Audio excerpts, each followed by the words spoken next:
जम्मू कश्मीर के lieutenant governor Manoj Sinha ने बुध के रोज सालाना अमरनाथ यात्रा के रस्मी आगाज के मौके पर अमरनाथ की पवित्र गुफा में प्रथम पूजा की। उन्होंने अकीदतमंदों पर जोर दिया कि वो बड़ी तादाद में निकलें और 3 जुलाई से 9 अगस्त तक होने वाली अमरनाथ यात्रा के दौरान पवित्र गुफा में पूजा करने आए।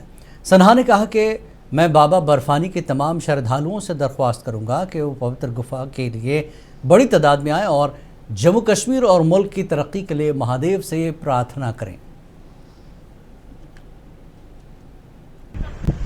मैं सभी बाबा के भक्तों से निवेदन करूंगा कि बड़ी से बड़ी संख्या में आवें।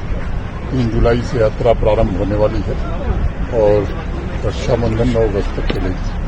श्राइन बोर्ड और जम्मू कश्मीर प्रशासन ने मिलकर के यात्री सुविधाओं में भी बड़ा विस्तार किया है। सुरक्षा की दृष्टि से भी हमारे जम्मू कश्मीर पुलिस, सेना, सीआरपीएफ, बाकी हमारे सीएपीएफ के सभी अधिकारी